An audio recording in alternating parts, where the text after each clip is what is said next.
Hello and welcome to star classes YouTube channel. कैसे हैं बच्चों? आज की इस वीडियो में हम डिस्कस करने वाले हैं क्लास 9th के मोमेंट्स बुक से chapter number 1 the lost child, written by Mulk Raj Anand. इस वीडियो का बच्चों दो पार्ट बनाया जाएगा। दो पार्ट में इस चैप्टर को एक्सप्लेन किया जाएगा। इसका फर्स्ट पार्ट ये है और इसके बाद सेकेंड पार्ट इसका हम नेक्स्ट टाइम इस पार्ट को बनाएंगे। फर्स्ट पार्ट में सबसे पहले हम इसके ओवरव्यू के बारे में देख ले रहे हैं, चैप्टर में क्या बातें कही गई हैं।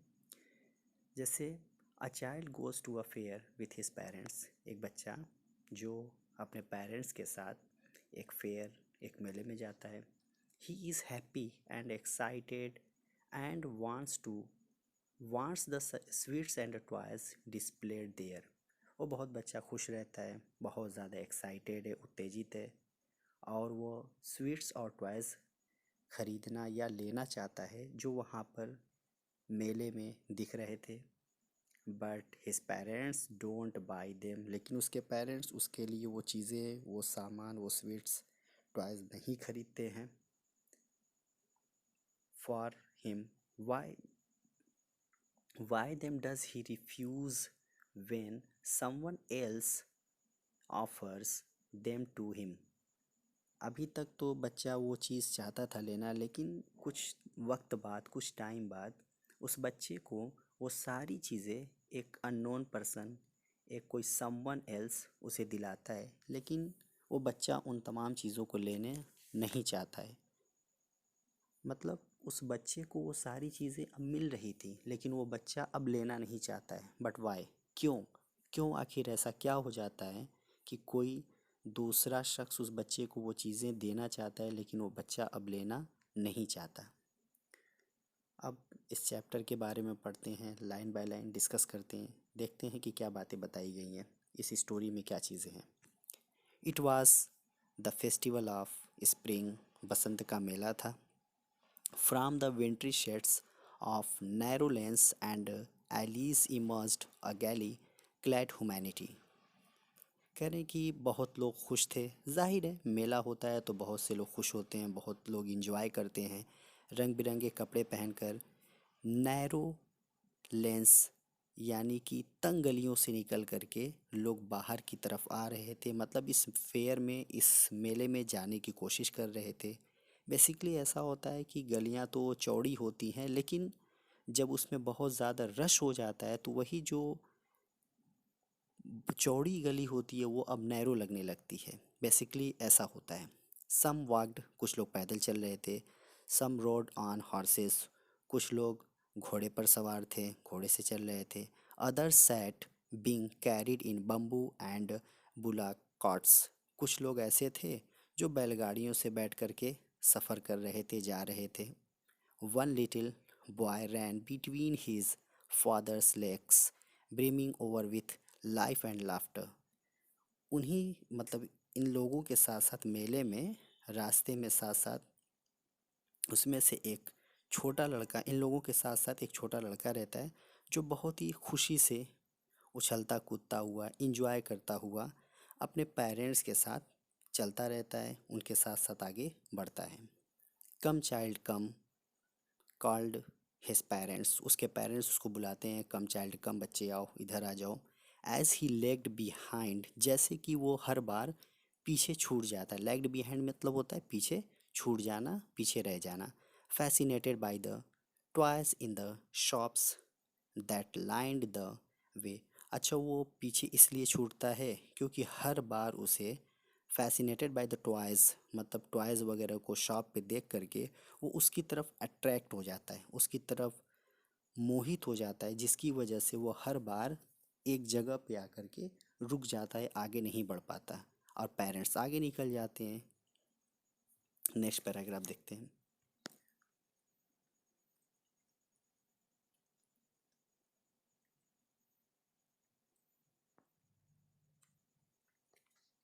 He hurried towards his parents, his feet obedient to their call, his eyes still lingering on the receding toys.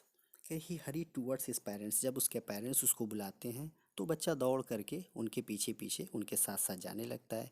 His feet obedient to their call, यानी उसके पैर जो थे वो हमेशा अपने माँ बाप की बात मानते थे, मतलब जैसे ही माँ बाप बुलाते थे वो तुरंत दौड़ करके, एक ओबीडियंट चाइल्ड था, वो दौड़ करके जाता उनकी तरफ। His eyes still lingering on the receding toys. Receding toys का मतलब जब वो दौड़ कर पेरेंट्स की तरफ जाता है तो पेरेंट्स की तरफ जाने की वजह से जो पीछे उसकी नज़रें उसी टॉयस पे उसी जगह टिकी रहती है जहाँ पर वो देखने की कोशिश करता है, मीन्स टॉयस को देखता है और उसी तरफ देखता रहता है, जिसकी वजह से कहा गया कि रिसीडिंग टॉयज, यानी कि बच्चे की नज़र वहीं पे टिकी रहती है, उसको लिंगरिंग करता रहता बच्चा। As he came to where they had stop to wait for him, वो वहाँ पहुँचता है जहाँ पर उसके पेरेंट्स उसका वेट करते हैं। He could not suppress the desire of his heart, वो अपनी चाहत को, अपनी ख्वाहिश को सप्रेस, दबा नहीं सकता, अपनी चाहत को रोक नहीं सकता। Even though he well new the old, जबकि वो ये बात अच्छी तरीके से जानता है बच्चा, cold stare of refusal in their eyes, मतलब उसे ये बात पता है कि उसके पेरेंट्स, यानी कि उसके माँ बाप, उसके पेरेंट्स या उसके फादर, मीन्स उसके फादर, इसमें लाइन में बताया गया कि उसके फादर इस बात से इनकार कर देंगे, मतलब उसे वो चीज़ दिलाएंगे नहीं, उसे ये बात अच्छी तरीके से पता है कि वो टॉयज़ के लिए उसे इनकार ही मिलेगा। I want that toy he played it, लेकिन इसके बावजूद उस बच्चे ने रिक्वेस्ट की, निवेदन किया अपने पेरेंट्स से। His father looked at him red eyed, उसके फादर उसकी तरफ रेड आइड मतलब गुस्से में देख रहे हैं। इन हीज फैमिलियर टाइरेंट्स वे, जैसे कि एक तानाशाह, एक ऐसा पर्सन, एक ऐसा राजा जो गुस्से में अपनी आवाम को देखता है, इसी तरीके से गुस्से में एक तानाशाह की तरह उसके फादर उसकी तरफ देखते हैं। His mother melted by the free spirit of the day was tender and giving him her finger to hold, उसकी मदर जो थी बहुत ही मेल्टेड हार्ट थी, मतलब उसकी मदर जो थी उस बच्चे को दूसरी तरफ उसको हम्म, कह सकते हैं कि मोटिवेट कर रही, मतलब कि बच्चे को फादर की बातों से हटा करके उसे दूसरी तरफ उसकी मदर दिखाती हैं, और दिखा करके मतलब फिंगर करके दिखा करके कहती हैं, said look child what is before you, मतलब उसको दिखाती कि देखो बेटा आगे देखो, आगे बढ़ते हैं। It was a flowering mustard field, वो बताती हैं कि ये देखो मस्टर्ड फील्ड है, pale like melting gold as it swept across the miles and miles of even land. ये जो मस्टर्ड फील्ड मतलब होता है सरसों, सरसों का जो फील्ड होता है, मस्टर्ड फील्ड जो है वो पूरी तरीके से यानी कि पेल हुआ है पीले सोने की भांति, जैसे नहीं होता है कि एकदम गोल्ड की तरह पीला हुआ है, और पूरे के पूरे ग्राउंड में, पूरे के पूरे जो मैदान है वो दूर से दूर तक वो गोल्ड की तरफ फैला हुआ है, जैसे कि मस्टर्ड आयल होता है, और पूरा पूरा फूलों की लदी सरसों में, मतलब एक तरीके से कह सकते हो कि सरसों का फूल पूरी दूर तक, यहाँ से वहाँ तक पूरा की पूरा फैला हुआ है। A group of dragonflies were bustling about on their gaudy purple wings। अब यहाँ पे एक ड्रैगन फ्लाइज भी है जो उस फील्ड में बताया गया, वो फील्ड में उड़ रहे हैं, ठीक है। वो पूरी तरीके से अपनी ड्रैगन फ्लाई जो थे were bustling about on their the gaudy purple, मतलब जो उनका बैगनी कलर का जो पंख है वो पूरा फैला करके चमकीला वो उड़ रहे हैं। Intercepting the flight of a lone black bee or butterfly in search of sweetness from the flowers, यानी वो लोग इस तरीके से पूरी एक लाइन में सीक्वेंस में उड़ रहे थे जहाँ पर वो लोग ब्लैक बी और बटरफ्लाई इन दोनों के रास्तों को कट कर रहे थे, मतलब एक दूसरे से टकरा करके जा रहे थे। और ये जो ब्लैक बी और बटरफ्लाई है ये सब फूलों से अपने स्वीटनेस को लेने के लिए जा रहे थे, यानी एक दूसरे से क्रॉस होकर के गुजर रहे थे। The child followed them in the air with his gaze till one of them would still its wings and rest।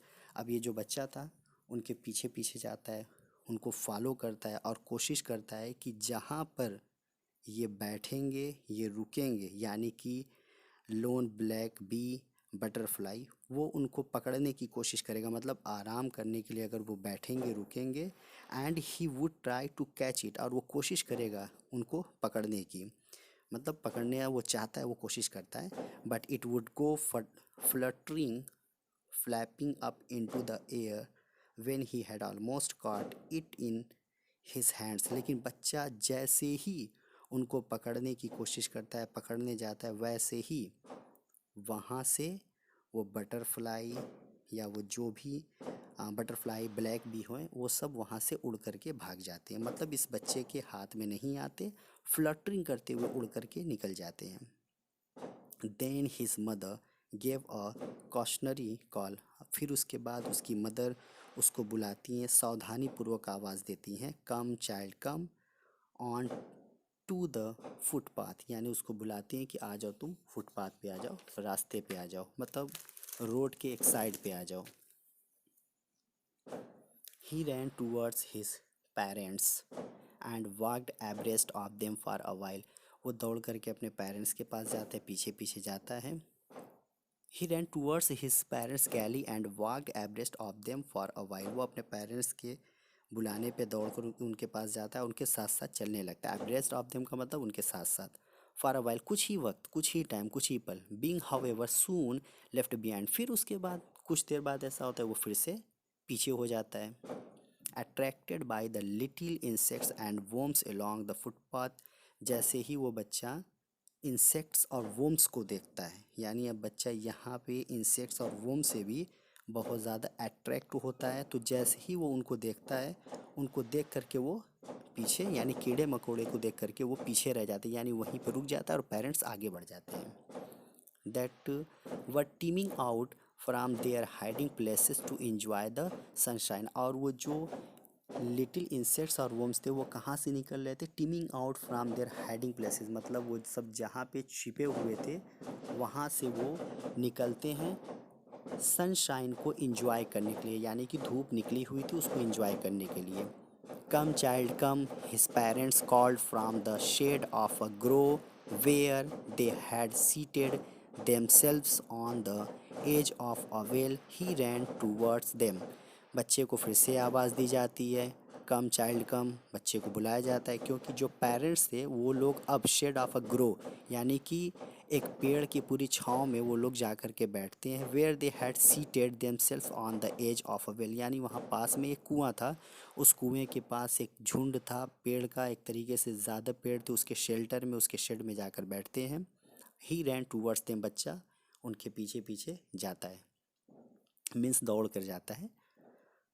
A shower of young flowers fell upon the child as he entered the grove, जैसे ही बच्चा उस पेड़ की छाँव में बढ़ने की कोशिश करता है, यानी जहाँ पे बहुत ज़्यादा पेड़ थे, तो कह रहे कि वहाँ पे शावर ऑफ यंग फ्लावर्स, यानी वहाँ पे फ्लावर्स के जो एक तरीके से कह सकते हैं कि उनकी पंखुड़ी जो होती है वो वहाँ पर गिरती है उस बच्चे को, मतलब कलियों की जिसको कह सकते हैं कि बौछार होती है, वहाँ पे गिरती है, और बच्चा जैसे ही वहाँ पे इंटर होता है उनके पास जाता है।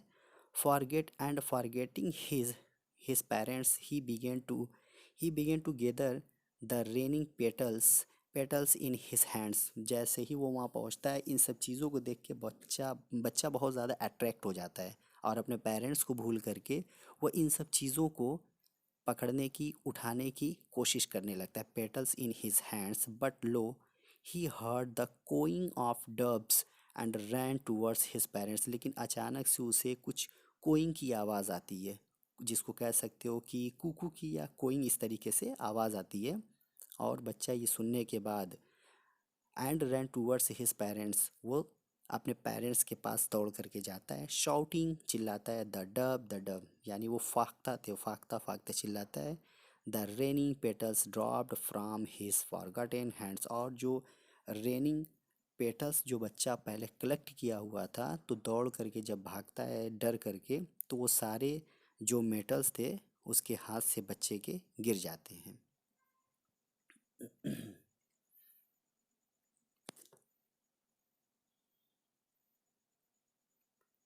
कम child come, they called to the they called come child come, they called to the child who had now gone running in wild capers round the burn entry, बच्चे को फिर से आवाज़ दी जाती है कि बच्चे तुम आ जाओ इधर, मतलब उसको बुलाया जाता है। और वो बच्चा जो था वो अपनी मस्ती में रहता है। Who had now gone running in wild keepers round the बनन ट्री के पास जाता है, खेलता हुआ कूदता हुआ उछलता हुआ इंजॉय करता हुआ बच्चा जाता है। And gathering him up they took the narrow. अब जब वो वहाँ पर पहुँचता है बच्चा, तो वो देखता है कि जो वहाँ पे जगह थी अब वो बहुत ज़्यादा क्या हो गई है, मतलब भीड़ भाड़ बहुत ज़्यादा हो गई है।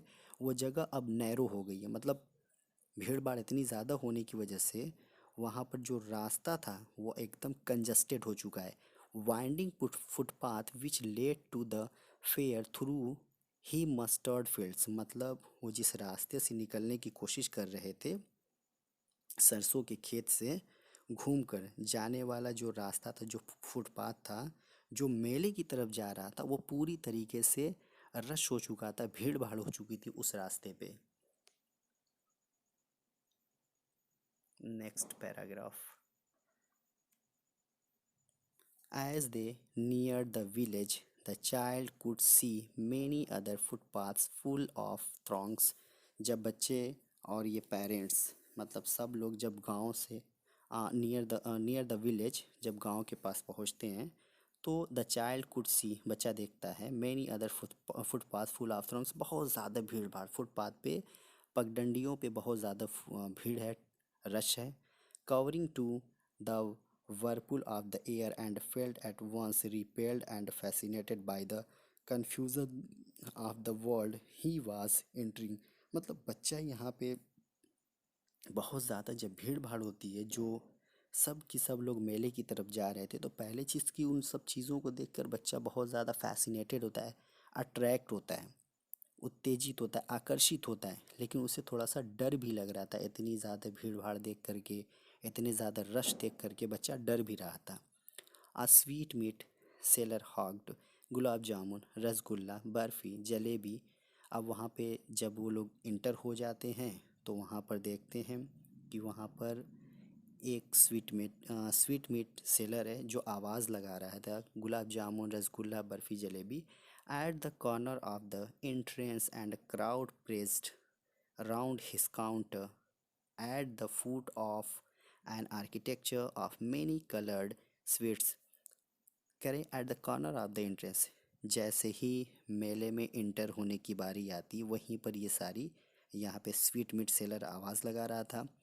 क्राउड प्रेस्ड, बहुत ज़्यादा भीड़ भाड़ थी, सब एक दूसरे को धक्का मुक्की कर रहे थे, सब लोग वो मीठा लेने की कोशिश करते, स्वीट लेने की कोशिश कर रहे थे।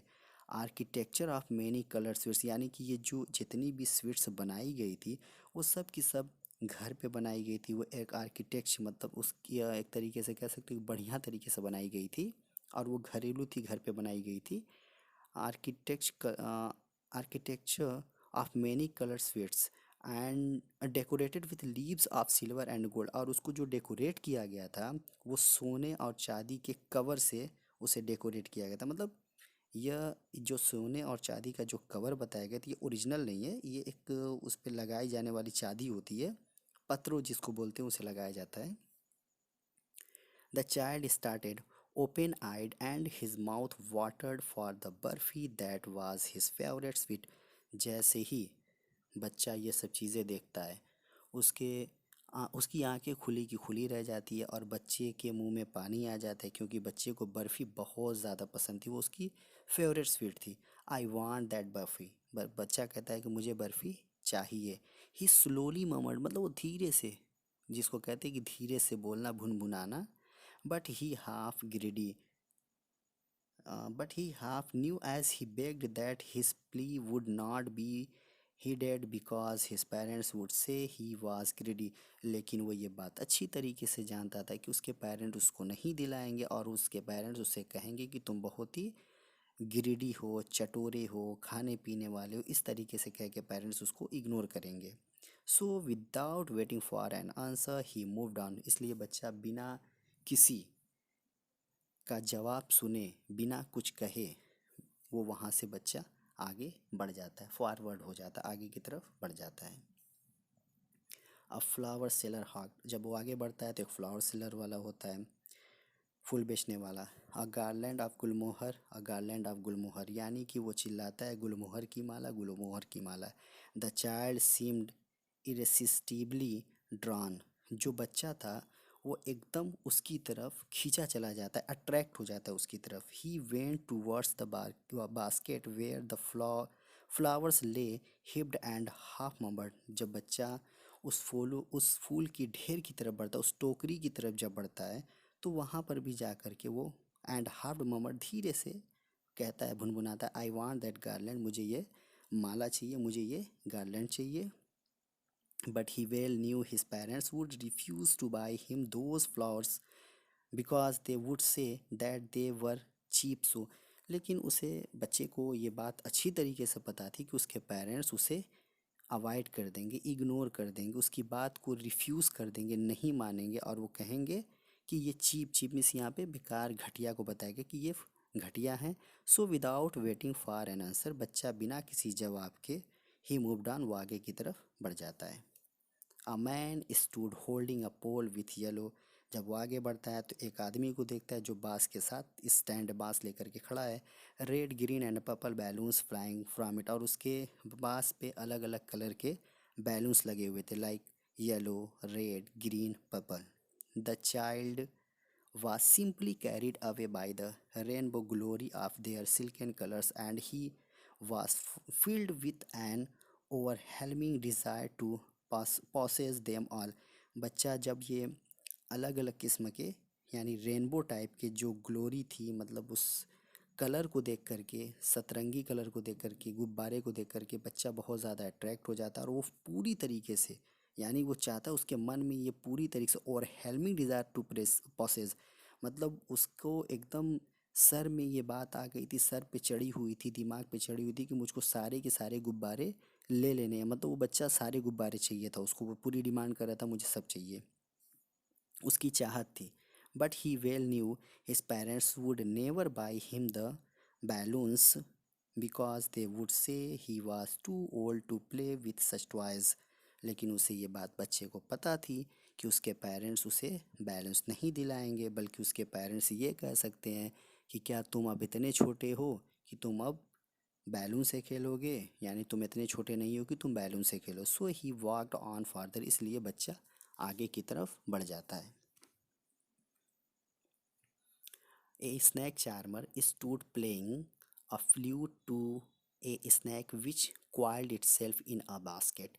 आगे बढ़ता है तो बच्चा देखता है कि एक सपेरा है जो बीन बजा रहा है अपनी, और स्नैक यानी जो सांप था वो coiled itself in a basket, basket में अपने आप को, क्वाइल्ड मिस होता है कुंडली मारकर जिसको कहते हैं, बैठा हुआ था।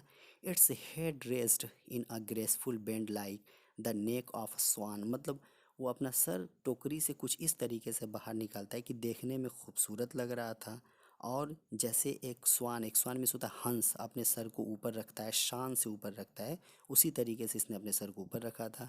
While the music stole in to its invisible ears like the gentle rippling of an invisible waterfall, जैसे कहते हैं कि जो बीन की संगीत थी, जो आवाज़ थी म्यूज़िक की, पानी के जो झरने, यानी कि जो वाटरफॉल होता है, जो वाटरफॉल इनविजिबल वाटरफॉल की तरह धीरे धीरे सांप के कानों में जाती हैं। जबकि हमको भी पता है, सबको पता है कि सांप के कान बेसिकली होते नहीं, जो दिखाई नहीं देते, उसके अदृश्य जो इनविजिबल है कानों में जा रही है, और वो सुन करके सांप उस तरीके से परफॉर्म कर रहा है जैसे कि बहुत अच्छी तरीके से वो बीम सुन रहा है, वो उसकी म्यूज़िक सुन रहा है, आवाज़ सुन रहा है फ्लूट की। The child went towards the snake charmer, बच्चा उस स्नैक चार्मर के पास जाता है। But knowing his parents had forbidden him to hear such coarse music as the snake charmer played, लेकिन बच्चे को ये बात अच्छी तरह पता थी कि उसके माँ बाप उसकी जो संगीत है, मीन्स जो म्यूज़िक है, जो बच्चा सुनना चाहता है उस स्नैक चार्मर से, या उससे जो उसकी तरफ अट्रैक्ट हुआ था, वो कोई भी चीज़ उसको सुनने को नहीं मिलेगी, उससे मना कर दिया जाएगा, उसके पेरेंट्स उसको सुनने को नहीं देंगे, मतलब उसके पेरेंट्स वो चीज़ नहीं देंगे जो बच्चा यहाँ पर चाहता था, उस स्नैक के पास जाना या उस स्नैक की उस फ्लूट की आवाज़ सुनना। ही प्रोसीडेड फार्दर, और बिना कुछ कहे वो आगे बढ़ जाता है। तो बच्चों, आज की इस वीडियो में इतना ही रहेगा। नेक्स्ट टाइम सेकेंड वीडियो में हम आगे के पार्ट को डिस्कस करेंगे। ओके बच्चों, बाय, टेक केयर।